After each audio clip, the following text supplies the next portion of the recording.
Hi, folks. I'm Dennis Hopeless, I'm Kyle Strahm. and this is Dennis and Kyle Record. The Saga of Crystar. So something I like to do is look back at media properties from when I was growing up that maybe I didn't quite understand the property as a whole, but I had a toe in it in some way. So this week I'm going to talk about the Saga of Crystar, the Crystal Warrior. And I read the first issue over the weekend, and I asked Dennis to read it too. Dennis, did you read it? I read it, and I read Jim Shooter's letter at the beginning of it. I read the letter as well. If you read between the lines, he explains why they made this book. Basically, They wanted to make a toy line and a fantasy comic, and so they got together as a group and pitched ideas, and then it was farmed out.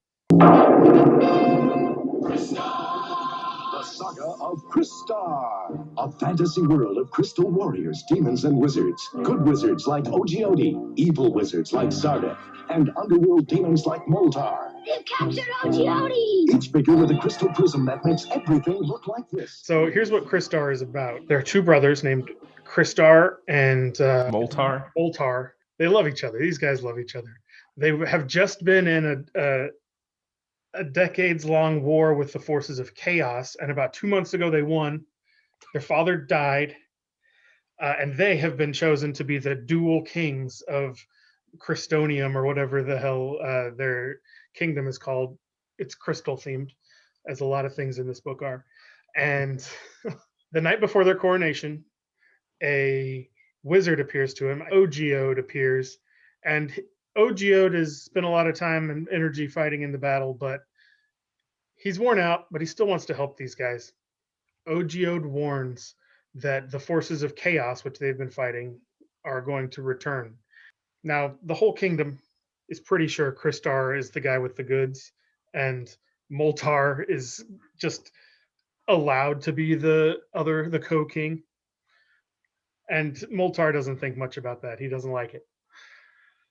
The next day, the day of the coronation, they get into an argument because why, Dennis? Do you remember? Because Moltar decides to be a bad guy in the middle of the book for no apparent reason. Oh, no, I remember. Another wizard appears. Evil wizard appears. So the evil wizard, he tells them, I'm back. I am the force of chaos you've been expecting. You can join me or die. See ya. And that's when Crystar and Moltar get into an argument, because Moltar thinks they should join the forces of chaos. Because Ogiode said that he's completely tapped out of power from the war, and Moltar thinks that this new wizard has more power, so they should align themselves with the more powerful one. So they fight each other, and during the fight, Feldspar, who we haven't talked about yet, Feldspar is the loving uncle of Crystar and Moltar. He loves them both. These crazy kids, that's his attitude.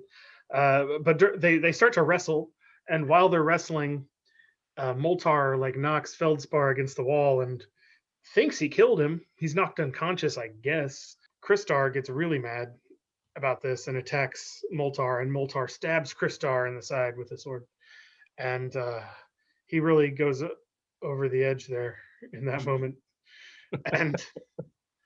And Ogiode there is like, well, I think I can save them. And he opens up this weird crystal vortex, and he sends the corpse of Crystar into this vortex.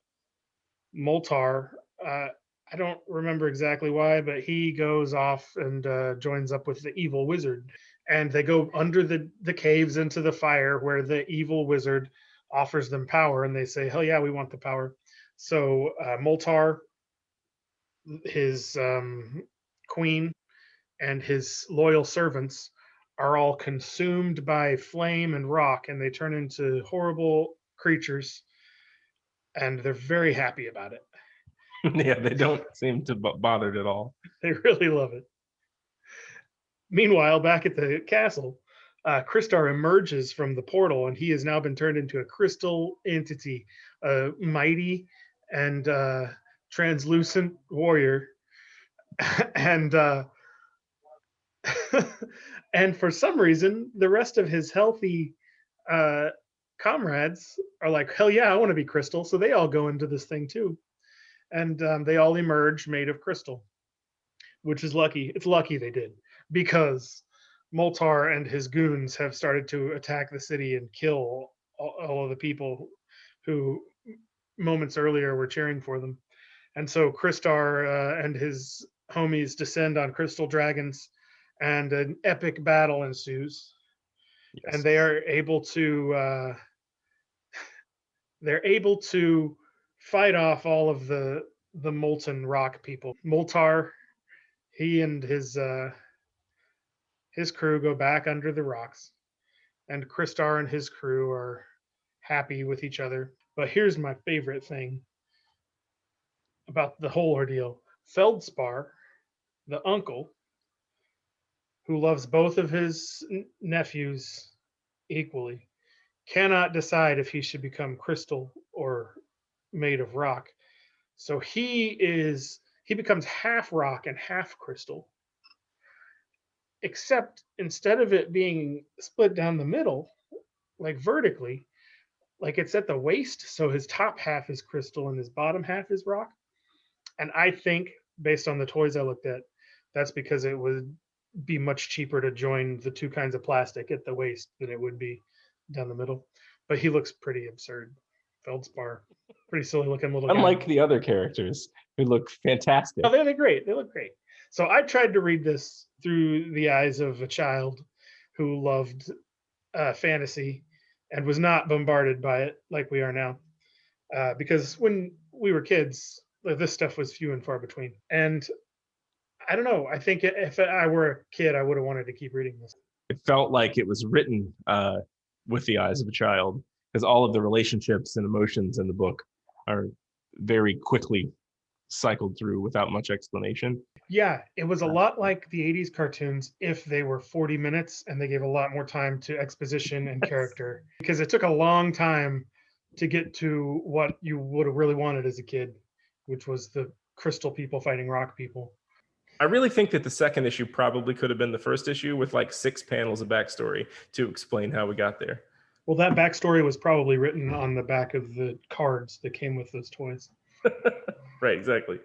Like it was unintentionally funny in places because they clearly put more thought into the toy line than they did the details of the backstory and the plot.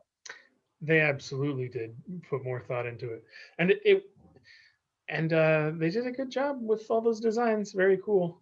But that was Crystar. Crystar #1. Crystar, Marvel Comics #1. 1982. I think it was 82. 29 years. Woo. 39 years. 39 years.